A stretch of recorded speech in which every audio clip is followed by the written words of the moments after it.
Welcome to the Same Day Podcast, where we discuss driving incremental business growth and other topics related to real estate, property management, and entrepreneurship.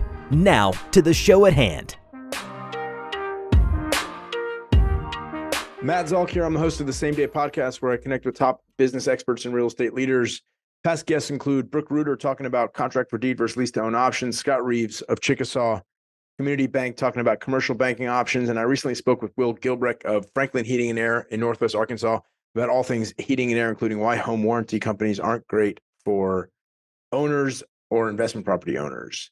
Today's episode is brought to you by Chris Lyle State Farm. Chris Lyle State Farm helps you protect your most precious assets and investments, whether it's your home and auto, investment, rental properties, or other valuables. Call Chris Lyle State Farm for a quick and painless phone call to potentially save you double digits on your insurance needs. Visit diallyle.com or call his office at 918-878-7771. Today's episode is also brought to you by Key Renter Property Management. At Key Renter Property Management, we are a full-service property management company helping our clients buy, renovate, and operate real estate assets. We help our clients build wealth while taking the headache out of property management. It doesn't matter what rental you have, a single-family home, a condo, townhome, apartment, we have the management solutions that you need. To go to keyrenterpmc.com or email us at info@keyrenterpmc.com. A huge shout out to Brent Bowers, an investor and coach with a focus on buying and selling vacant land. Brent's program, The Land Sharks, is an advanced online training that makes it easy for anyone to generate passive income through land, even if you know nothing about real estate. Visit thelandsharks.com. Brent was the one that introduced us to Ray Zhang, our guest for today. They're in the same industry and know a lot about buying and selling land. And I'm going to get to that in just one second. Before I do that, let me introduce today's guest, Ray Zhang, who was once homeless but became a millionaire through flipping land. Tried real estate for 6 years but couldn't make it work until he started flipping land. Now he flips nationwide and makes a seven-figure yearly net profit while doing his deals anywhere he goes. He does more than 400 deals, or he's done more than 400 deals across the nation, and he does it all from the comfort of his home. His biggest deal was previously 1,000% profit. Now it's 1,900% profit, as you're going to hear on the show. A very impressive story. Ray's website, landflipinc.com, is how he helps clients build a successful land flipping business from scratch. Ray Zhang, welcome to the show. So excited to have you on. How are you doing? Good. Thank you, Matt. Thank you for inviting me. You've got an amazing history. I love, as a person that is descended from immigrants from Europe. I love the general immigration story. I don't know what the exact statistics are, but generally speaking, a huge portion of new businesses and entrepreneurs are founded every year by immigrants. And I think a lot of that's driven largely by, language barrier and inability to find work other places at some point, of course, barring, the tech folks and people that have advanced degrees and other stuff. But it's an amazing story. So I want to hear from you, like how you got started. Tell us how you got to America. I want to hear the whole backstory of how you went from homeless to a real estate professional. Tell us a little bit. Absolutely. So I was a student in Hawaii. So I wanted to change my life. So I had to do something.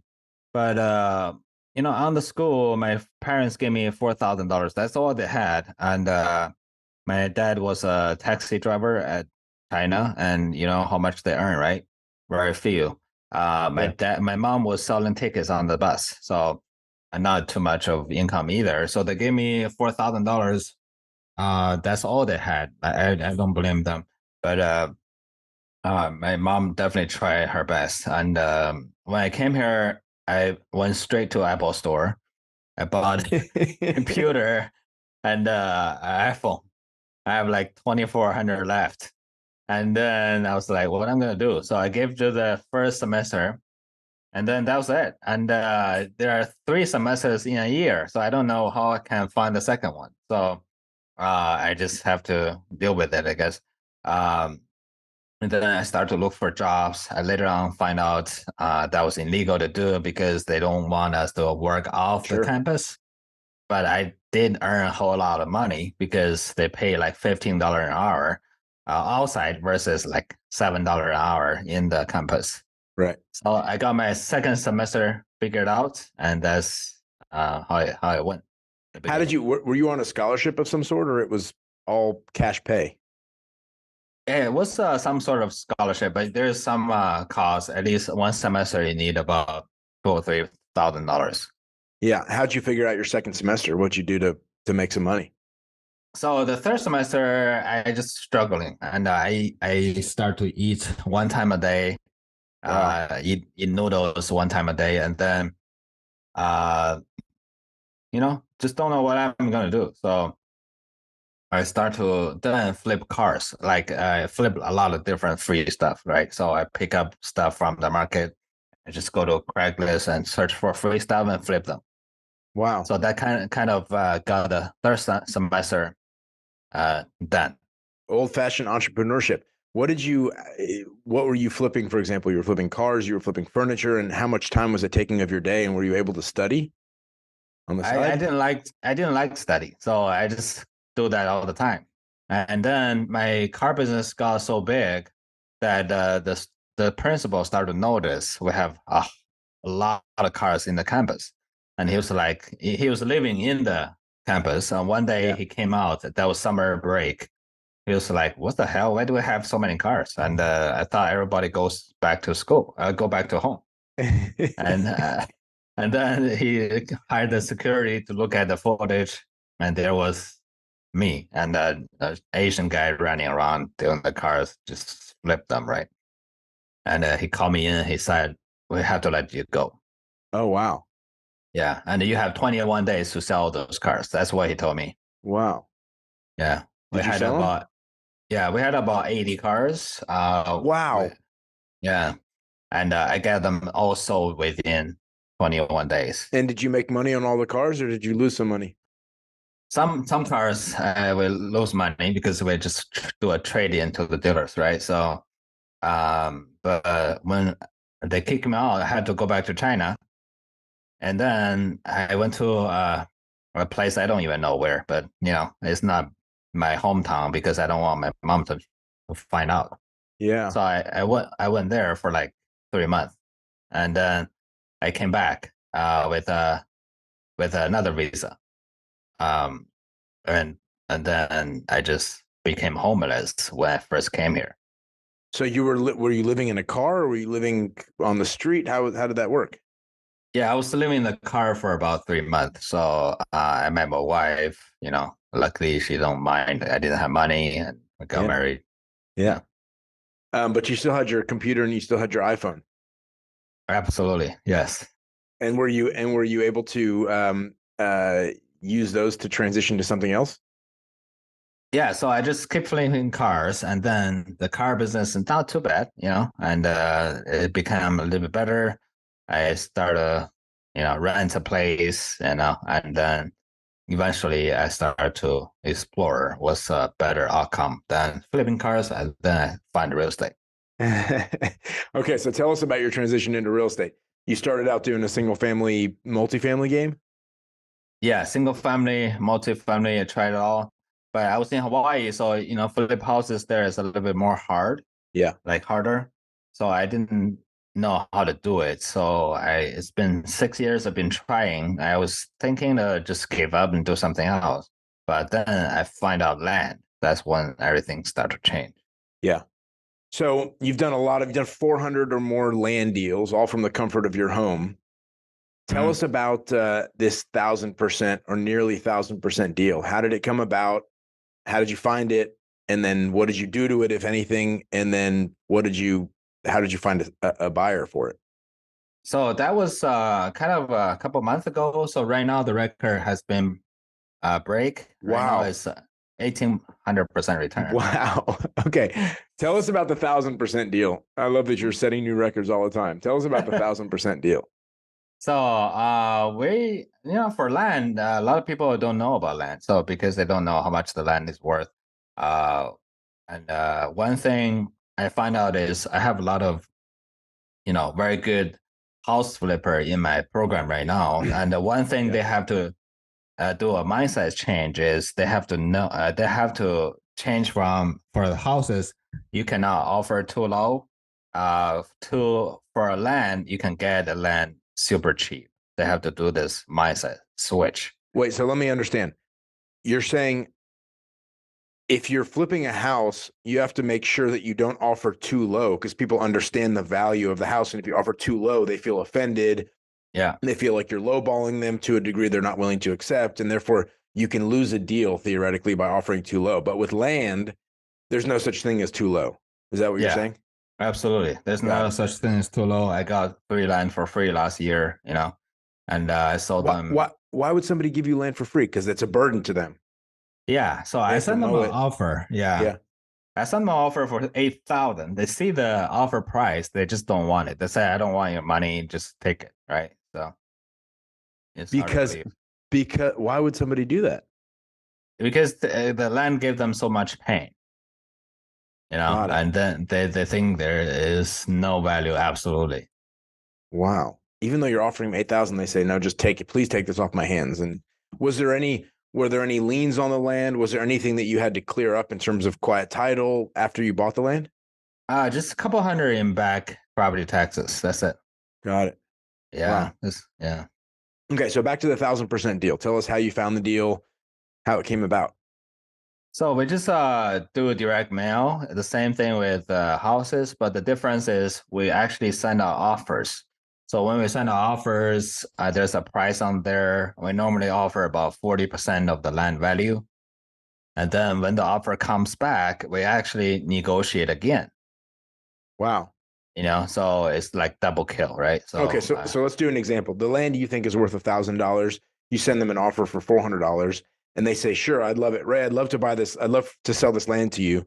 And you say, well, how do you make the argument that it's not worth as much as you originally offered? So first of all, you need to find out what's wrong with the land. You cannot just, purely bargaining with no reason, right? Yeah. So I would just say something like, yeah, I'm not sure because we actually, when we made the offer, that's kind of like a mass scale. We do it to everybody and we do it within like a couple hours. Yeah. So there's no way I can know exactly what's going on with the land. But looks like your land is covered with trees. There's quite a bit of trash on the lot, and it's actually a dirt road access, not a concrete road. Maybe there is a high tension wire on top of your land. So I'm sorry, but I couldn't do that for $400. And instead you say, what, I'll give you $200, or you just negotiate you just feel it out and cut the price somehow? Yeah. So, and the key thing I did is I never gave them a specific number. So I tell my students all the time, if you give a specific number, sometime you will miss the deal of your lifetime, because you never know how low the seller is willing to go. Got it. So when we negotiate, there's absolutely no price in my mind. My goal is just to get as low as possible. And so somebody would come back to you and say, well, there are a lot of trees and you're right. The road is dirt instead of concrete. And there are high tension wires. How about you give me $75? Sure. So the key thing is never accept the first offer. So I would say something like, yeah, because when you say $75,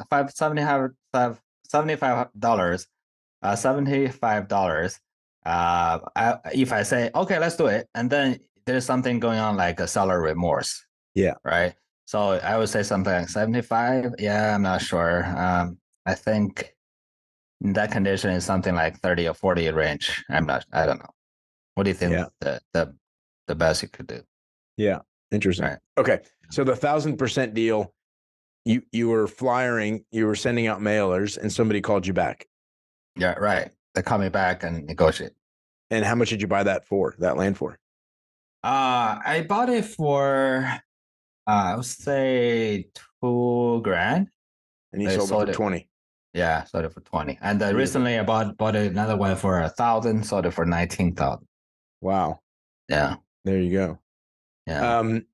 Is there any way to know really when you're mass mailing what 40% of the value of the land is, if that's what you're trying to get on the first pass of that mailer? Yeah, we cannot get 100% accuracy, but we're trying to. So what we do is, first of all, we try to find out what is the sold price per acre for that subdivision. Right. So subdivision is very small units, right? And then we offer 40% of that average sold price per acre. So We just do everything based Got it. on subdivisions. If your Right. subdivision don't even have a sold in the last 3 months, we don't even mail them. But so you're doing a lot of deals. I mean, if you bought one for 1,000 and sold it for 10, or bought one for whatever 1,000 and sold it for 19, I mean, you're doing 57. If you're netting $1 million of profit, you're doing something like 50 plus deals a year, 60 deals a year. Mm-hmm. And you're doing that all from the comfort of your home. So you don't buy into this philosophy that real estate should be in your backyard, that you should be able to touch it and feel it and walk it and know it. You're not bought into that, are you? For land, no, absolutely not. So you can be anywhere and do this business in anywhere and from anywhere. So where's your home? I live in Florida, Jacksonville. Got it. And you buy land all over the country? Absolutely. We buy land in Hawaii, Arizona, Colorado, South Carolina, North Carolina, Oklahoma, Texas, Florida. And so the process is you just get all the details. You get land records, including the mailing address of the owner of the land, and start blasting out mailers. Offers, yes. Offers. And how does that offer actually look? I mean, in your mailer, it says, I'm willing to offer you $2,000 or whatever, or is it an actual check? Is it a letter? It's a standard purchase agreement. So people can sign it. I can just turn it to the title company. Oh, wow. Yeah. So simple. I don't want complex stuff, And is there an X next to the 3 places they need to sign an initial or something? Yeah, they just need to sign, and they can scan it back to me. I'll just send it to the title company. That's it. Wow. Okay. So where's their peril? I mean, where can you lose in this whole thing? They send you the transaction, you've negotiated, it comes to the right price. And what do they do, by the way? So if you send them an offer for $1,000, but ultimately you're going to agree on $300, they just strike out the price, right? $300, they initial it, they scan it back to you, you initial it, and then that's enough? I actually don't want them to do that either. So one thing I believe in is anything you add more action steps for the seller is actually bad for you, because the seller will be like, yeah, cross that number is so hard for me. It's hard work. Yeah. So you might think you just need to cross it and change it to a number. That's an initial, that's it. But the seller don't want to do it. So what I do is just sign it and send it back to me. And then when they scan it back to me, I have software. I can just cross the price completely. There's absolutely no trace there was ever a number on there, and then I change another number. So I then send it to the title company.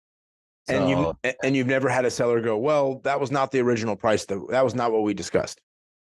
No, we already agreed on the deal, right? So we talk about, on the offer letter is 3,000. Now we agreed to sell it to buy 1,000, and then I just do the crossing thing myself. Yeah. And do you use a contract that's specific to the state that you're buying the land in, or is it a geography agnostic?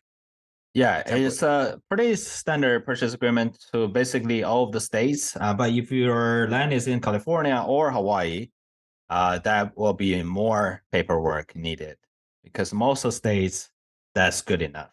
Yeah. What are some of the differences between when you started trying the single family and multifamily, and when you were successful in buying land, in your approach, or maybe some of the technical differences for those of our listeners that are very familiar with buying single family, multifamily residential, which involves, the contract is pretty standard in Oklahoma and Arkansas. And then you do inspections, you have an inspection period, you put earnest money, you have to run title on the property. So in our state, it's an abstract state. They have to bring the abstract up to date and check it. What are the differences that you find in between that situation and buying land? For land, it's just much simpler. So there's not too much we can do, actually. So I tell people I just work 2 hours a day. They don't believe it. So I was like, what do you need to do? There are 6 steps of flipping land. So the first step, market selection. You have 30 minutes to choose a market, right? And I can choose a market in 5 minutes, right? So the second one is how to make offers. We can get it done within an hour. So that's 1 hour and 5 minutes, right? And the third step is look at the record and determine how much this land is worth. That's worth about 3 or 4 minutes per deal, whoever people call me. And then I negotiate. So most of my time just spent on the phone, 2 or 3 hours a day talking to the landowners. And when they agree on the price, we put that to the title company to close it. The title company will do all his work. I don't need to do nothing. And then I just need to close a deal and sell it by the realtor. The realtor will handle everything to sell it, to take pictures. They go there and check it out. I don't even go there. So you look at the process. I don't need to do nothing much. Yeah. Do you use the same title company in every state? Across the country, or is there a different title company in every state? Title company for the same title company for the same state. Got it. Yeah. But, and then you just find the realtor that deals with land the most in that county or region, and you trust everything to that person after that.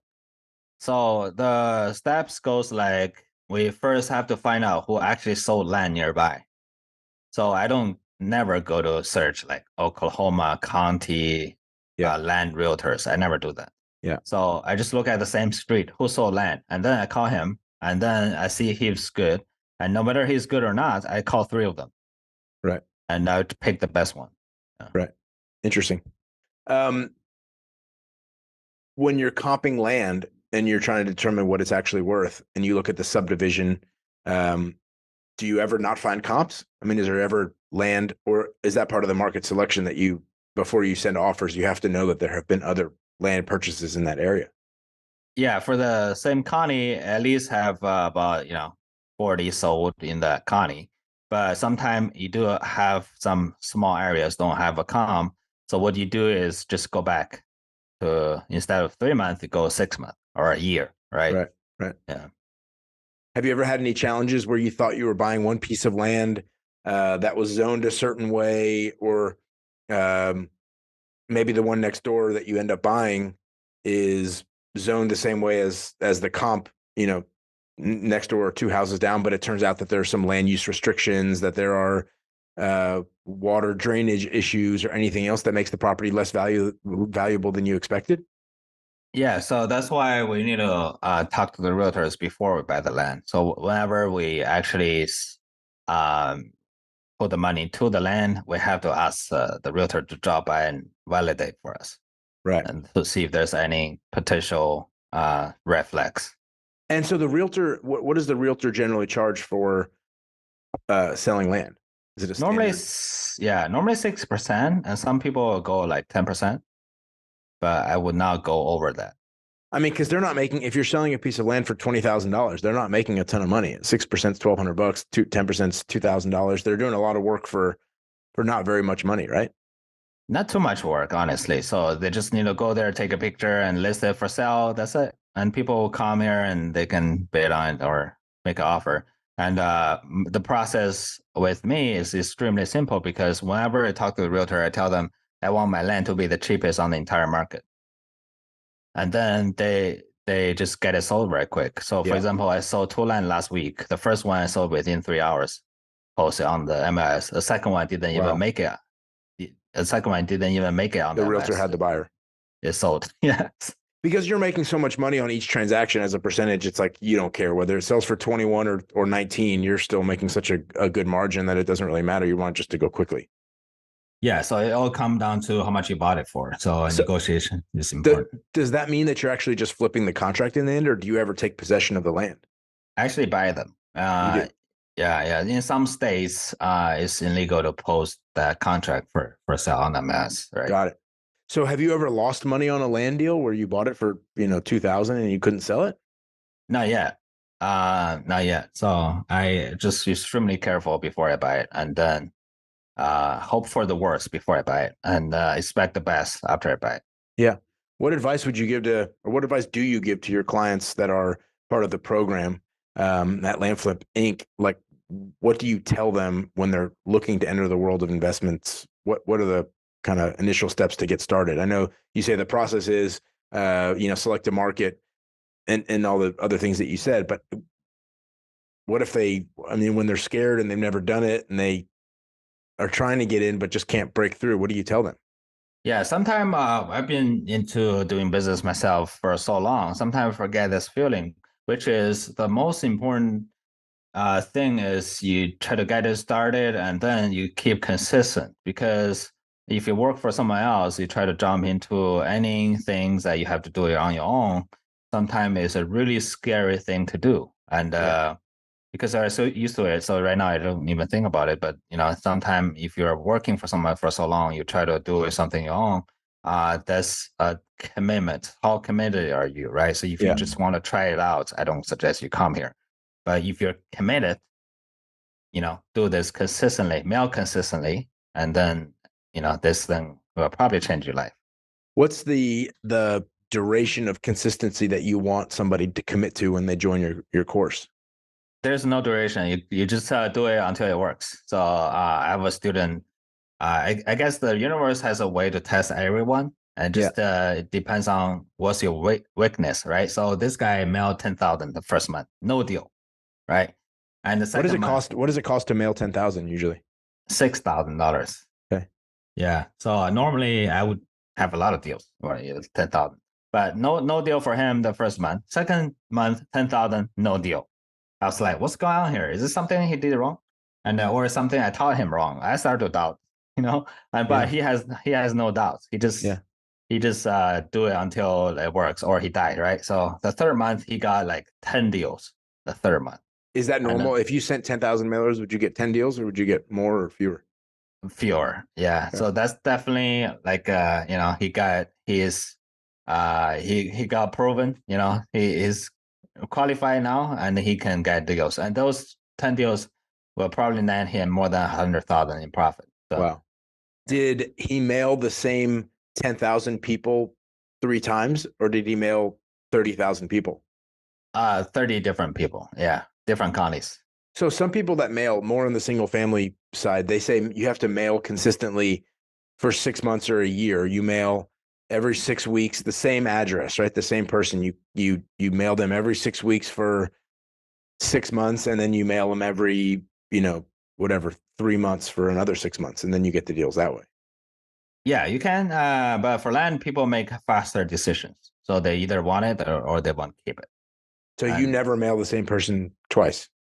at least no less than 3 months apart. Yeah. So yeah, maybe after 3 months, I'll remail to that county again. Yeah. So Yeah. one challenge with buying land that I see is that in real estate, you can take depreciation against your income. There's all these accounting tax losses, and that helps you pay less tax. But in land, it seems like not only are you not in a long-term capital gain scenario because you don't own the land for a year, I suspect, rarely would you ever do that, but you also are paying full tax. How do you deal with that? There's no way around it. I just have to pay for it, right? So maybe you can put it on the company and depreciate other stuff, like the office, office space, like all the costs, Yeah. can add to it, but nothing too much. That's a one shortcoming for land investing. There's no depreciation. So ultimately, every year you pay six figures in mid six figures in tax to the government. Yeah. So I'm in Florida, so I don't have state tax. That's a little bit better, but I just have to pay the federal Yeah. tax. Is that the only downside of investing in land from your perspective? I think so, and I don't think there's anything else because you can do it from anywhere. It's kind of free. You don't have to be anywhere for so long. Yeah. And who trained you originally in flipping land? There was a guy who trained me. He actually didn't train me like from the start to beginning, the start to finish, and I just asked him questions because I already have some background. But when I first started, I didn't know anything about land. So this guy, he actually tell people how to buy and sell on terms. I absolutely hate that model. What do you mean by what does that mean, buy and sell on terms? So buy the land and sell on terms to someone who So you collect. you carry the note. Yeah, and Got then it. you collect $150 a month. I was like, if you want to do cash flow, do apartments. What do you do with land, right? Because they can stop paying anytime. But for Yeah. apartments, it's different. Uh, so I don't like that model. I want to just do strictly buy and sell. So you So don't like the model of the passive income, um, because why? Because if you have to take the property back, then you have the property again, and You just don't want to deal with that?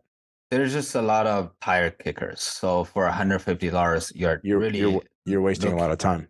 Yeah. There's a lot of people ask you, is this available? And then you say yes, and then they are not available anymore. You can't find them. You can't find them anymore. Yeah. They're just gone. But if somebody theoretically, so I get it, there's a lot of wasted time. That makes total sense to me, and I would trust that happens regularly. I mean, I'm in the rental business, and we also have a lot of tire kickers. We have systems to weed out people that are not serious. But my question is, if somebody buys a tract of land and they pay on it for 2 years or 3 years, I would suspect that they're making an improvement on that land. And so if you could deal with the tire kickers and weed them out somehow, you would then have somebody that buys the property, improves it, and if you had to take it back, it'd be worth a lot more than when you originally sold it to them, no? Normally they don't do nothing until they pay it off. Interesting. Yeah. Okay, so they might be paying for 10 years, and they're just thinking, oh, this is my retirement plan. I'm going to move out to that subdivision or out in the country on this land, and I'll build a house then. And they pay it off in that interim. Correct. Yes. So Interesting. That's their plan. Yeah. Interesting. So for the people that do Brent Bowers, for example, who introduced us, he does do the note. You call it terms or sale on terms. He does carry the note. Does he have a better system for weeding out tire kickers, or he just has more patience than you on that front, do you think? I think he has more patience, definitely, but he does buy and sell as well right now. Yeah. And, just the buy and sell on terms, it's just you have to have the right team set up first. Otherwise, you get so frustrated and distracted too, Yeah. Are there any podcasts that you listen to on land flipping? Any interesting industry conferences that you attend? Any books you read on the subject? Not too much. I think that's one thing I tell people, just listen to one or two. That's enough. There's people who listen to everyone, and then they try to come up with their own strategy, which is not going to work. Yeah. So just stick with the Ray Zhang strategy, and that's all there is to it. Don't overcomplicate it. In other words. Absolutely. I love it. Ray Zhang flips land nationwide and makes a 7-figure yearly net profit while he flips land from the comfort of his own home. He's done more than 400 deals across the nation. And his biggest deal has returned a 1,900% return. That's 1,900% return, buying for $1,000 and selling for $1,900. Ray's website is landflipinc.com, and that's how he helps his clients build a successful land flipping business from scratch. Ray, any final parting words for our audience? I think one thing I keep emphasizing is just staying focused. So if you want to do, let's say, terms, right? Do the terms. Don't do the buy and sell, right? If you want to do buy and sell, don't do terms. And if you want to do houses, just focus on house flipping. Just don't try to do everything at the same time. That's wasting money, waste your time. Choose a path and stick to it. Absolutely. Sage advice from the man himself who makes more than $1 million net profit every year from flipping land. Ray, I appreciate you being on the show. Thank you so much, man. Take care. Thanks for listening to the Same Day Podcast. Tune in to a new show each week and be sure to subscribe to get future episodes.